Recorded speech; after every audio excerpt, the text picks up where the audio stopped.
Prince Harry and Meghan's failure to land pictures alongside senior royals has dismayed Netflix executives, a royal expert has claimed. Prince Harry's biographer Angela Levin told GB News Shed heard the streaming giant was desperate for the pair to secure images of the Duke and Duchess of Sussex with royals like the Queen and Prince William as part of the series they are filming. Ms. Levin's comments come a day after it emerged Harry and Meghan had also failed to persuade the Queen to pose alongside daughter and namesake Lilibet.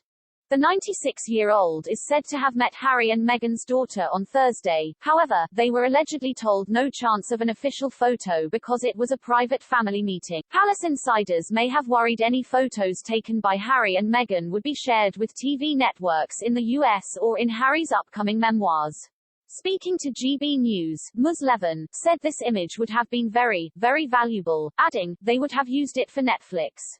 It would give them a kudos that they had her with her great-grandmother, you know. Appearing on the program, Angela said, Harry and Meghan wanted to see the Queen as soon as possible so she saw them on the first day. She went in, and then they asked if they brought their own photographer and they asked if he could take a picture of the two Lilibets and she said no, absolutely not possible. Because they would have sold it, it would be very valuable to them. Actually the palace was so clever and cunning that they never had a chance to be photographed with any of the senior royals. I heard Netflix wanted these pictures of them with the royals, but they were sitting on the right-hand side and the rest of them, Camilla, Charles, Catherine and William, on the other side.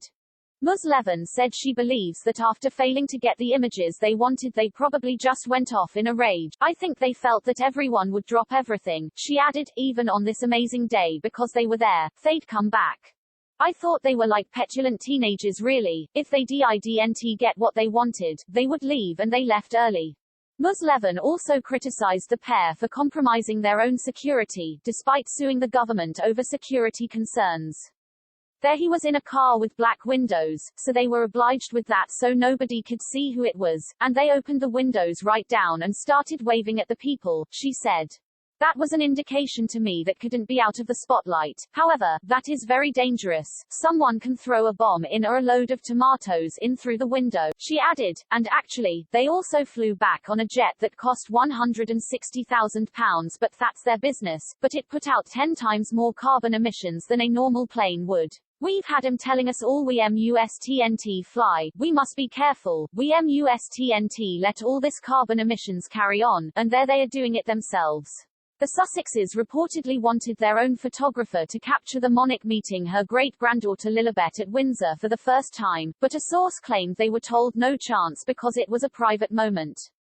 The photographer has not been named, but it may be their friend Son Harryman, who has regularly photographed the Sussexes and even credits himself with getting them together in 2016. He also took the picture of their young daughter on the lawn at Frogmore Cottage as she turned 1 on Saturday. Lilibet met Her Majesty on more than one occasion and Prince Charles and Camilla also spent some time with the couple before they returned to California on Sunday, according to Harry and Meghan's friend Omid Scobie. However, Harry and Meghan did not spend any private time with Prince William, Kate, George, Charlotte and Louis during the Jubilee, according to page 6, and William's family is unlikely to have met Lilibet at all.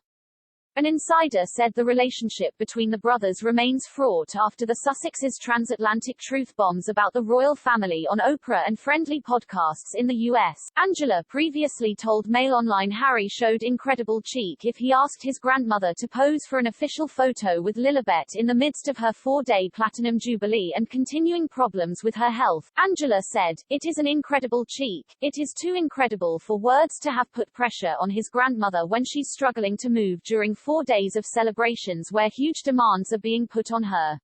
It's even more of a strain when you are 96 years old. The Jubilee is her last efforts as monarch, and yet Harry asks for time with her when she can't say no." Ms. Levin said, "They should have stayed for a few days afterwards, spent time with the Queen after her duties had finished, tried to make things right with William. They would have had the time, but they chose to rush in and rush out." She also suggested that Harry appeared to have lost all respect for anybody now, adding, "All his impatience and self-destruction is visible." He can't hide it, investigative journalist Tom Bower, who is working on a biography of the Duchess of Sussex, agreed, saying, Meghan must have been furious when she heard that photographs of their Windsor meeting were forbidden. Banned from the balcony for trooping the colour, no shot of her with the Queen in St. Paul's, and then the final blow was no shot of Lilibet with her great-grandmother. Finally, the palace is playing a good hand, he added. The Sussex contract with Netflix is in jeopardy. The veto of photos will fuel the Sussex resentment. Harry's reprisal could be more revelations in his book, billed to be published later this year. This is a dangerous game for both sides. In the first public picture of Lilibet since she was a babe in arms, it revealed that Her Majesty's great-granddaughter smiling and dressed in a pale blue frock with a white bow in her strawberry blonde hair. The Duke and Duchess of Sussex invited close friends and family to an intimate backyard picnic, while in Britain for the Queen's Platinum Jubilee celebrations, before jetting home to California on Sunday. East London baker Claire Tark, who made the couple's wedding cake in 2018, created new treats for the Loki Bash. She later shared a picture of a small peony-covered cake that could be the one enjoyed by guests. A spokesman for the couple did not name family members who attended the party, but Zara and Mike Tyndall are believed to have made an appearance. But Prince William, Kate, George and Charlotte were in Wales representing the Queen. The image of Lilibet sitting happily on the grass was taken by family friend Mr. Harryman, who also shared an image of Meghan holding her daughter inside Frogmore, the home they spent £2.4 million of taxpayers' money refurbishing before quitting as royals and emigrating. Mother and her red-haired daughter were posing with the photographer's blonde wife Camilla Holmstrom, a former Goldman Sachs banker turned entrepreneur, and the two daughters, who both had their faces painted. One of the activities laid on for guests. But while Mr. Harryman also shared a picture of himself smiling with his eldest child on Instagram and Twitter, there were no pictures of Harry and Archie released. The Sussexes left for their California home the following day, on a gas-guzzling private jet, before the grand finale of the Queen's Platinum Jubilee even began on Sunday.